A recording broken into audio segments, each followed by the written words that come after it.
Hi folks, in today's video we're going to take a look at my 2023 Toyota Tacoma. Show you a few things about the truck, just the basics, some of the ways that I've modified it to make it suit my tastes and preferences a little bit more, and mainly take a look at the camper shell in the back and see how I have that set up. So first of all, why did I pick a Toyota Tacoma as the truck I wanted to have? Well, it's smaller and I live on the outskirts of Houston, so having something a little bit more compact makes sense. The Toyota has a reputation for reliability, being a long-lasting and dependable vehicle, which is important to me. My prior vehicle being a Honda Accord, I really think Honda and Toyota have pretty much a lock on having really great engines, really good powertrain. Kind of always felt that. I think that still holds true now. The Tacoma that I'm sitting in now, the one that I own, is a 2023. It's the TRD off-road 4x4 package. This one also has the electronics package, so you get the bed outlet, the LED headlights, things of that nature associated with it. Let's take a look under the hood though and see what's underneath there. This truck has the naturally aspirated 3.5 liter V6 engine, gasoline. It gives it enough power to where this truck is actually able to out-accelerate most bicycles and unicycles.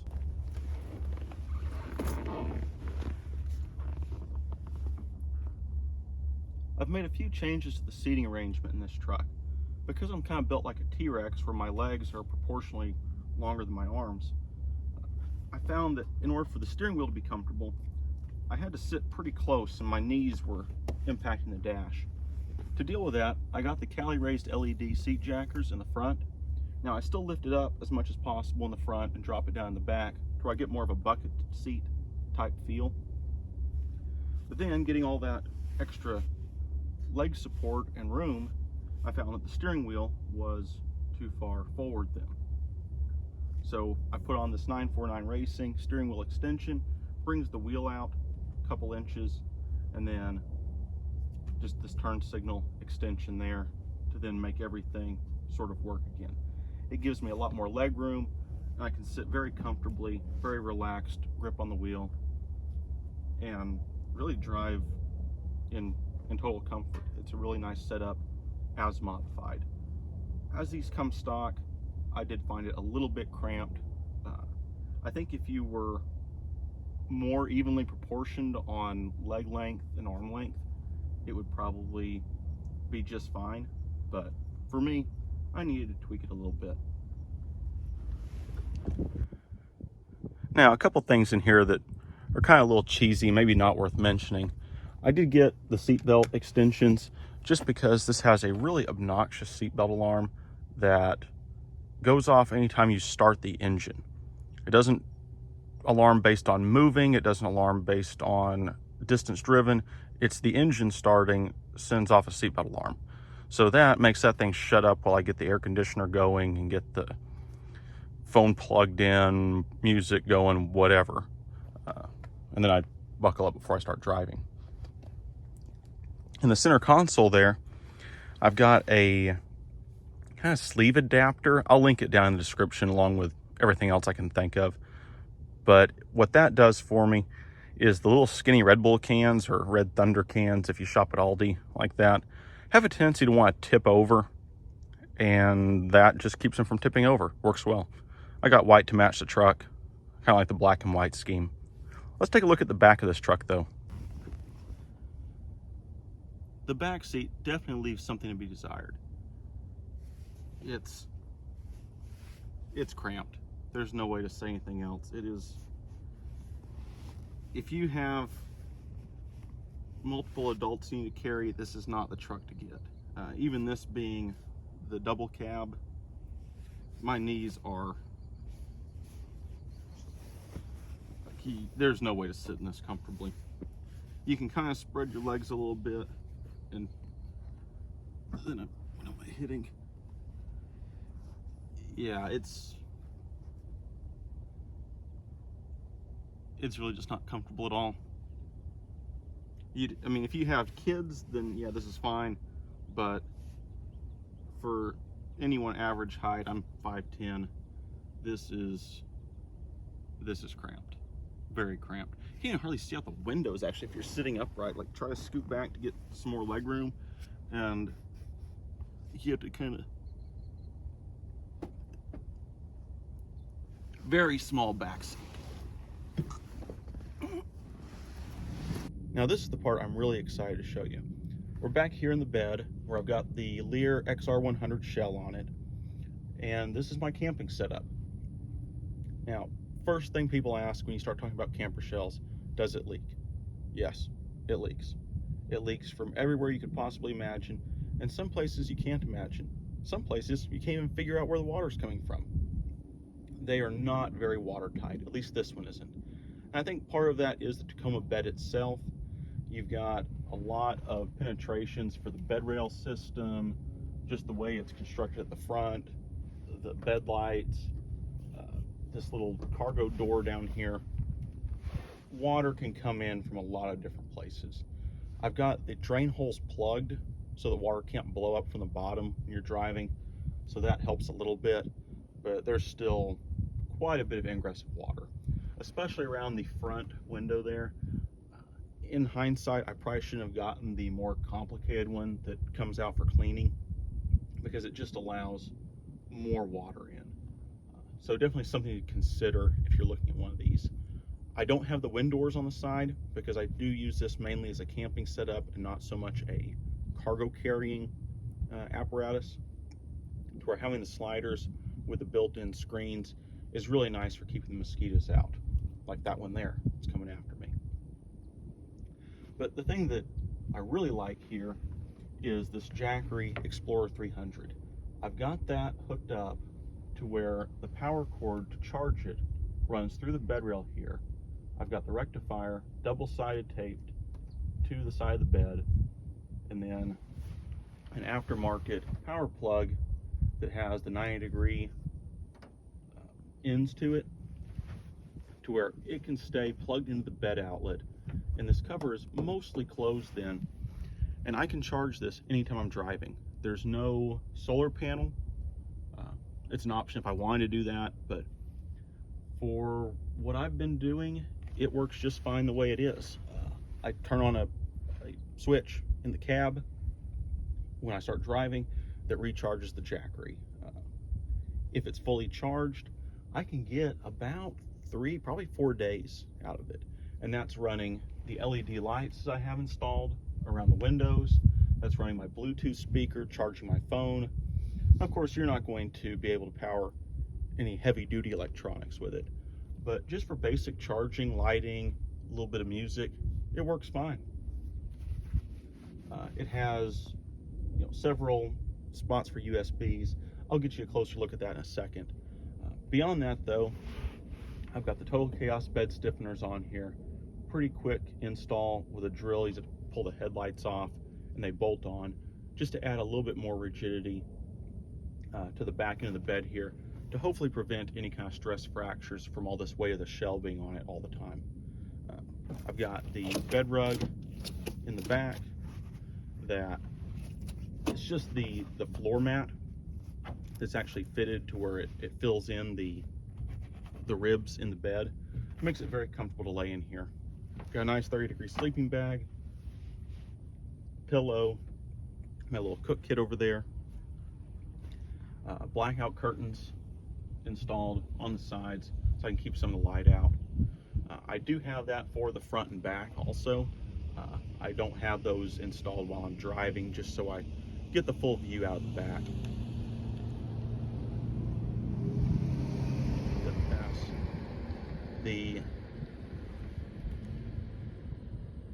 The design of shells, as far as I can tell, is a little bit disappointing in how little they've innovated over the years.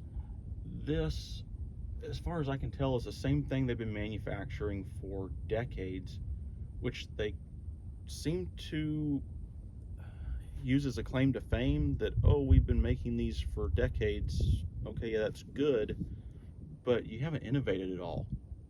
It's a little disappointing that these curtains, as much as I like them, I mean, I've just got some hardware store curtain rods with little cheesy clips and just screwed it to the window frames, kind of taking out one of their screws and putting it back. But they don't even put the screws consistently in the same place from side to side. So they've limited themselves on what can be done aftermarket, but they've also limited what can be done from the factory. To me, it's kind of crazy that for a company with a reputation and following like Leer, that there's no factory option for putting curtains in this. I think they've just really dropped the ball on capitalizing on their brand. I would have much rather gotten curtain rod holders that are actually from Leer, that are made to be installed in here, that actually fit correctly and aren't all bent up and just made to work like these are. So do better, Leer. I don't know what the malfunction is there, but love it for sleeping in. It's very comfortable. With the screens, I get plenty of ventilation. If it starts getting a little bit warmer, I can seal it up a little bit more if it's cold, but just very, very comfortable. Of course, this is a 5-foot bed, so I sleep sideways in it, but that's plenty of room for me.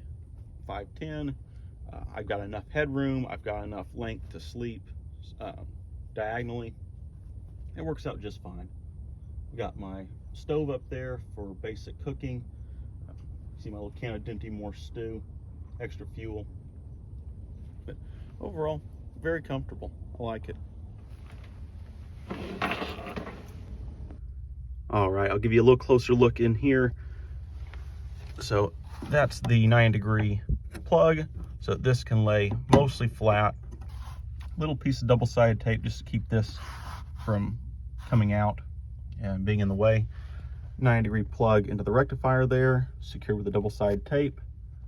Cord runs all through there, and then there's the jackery.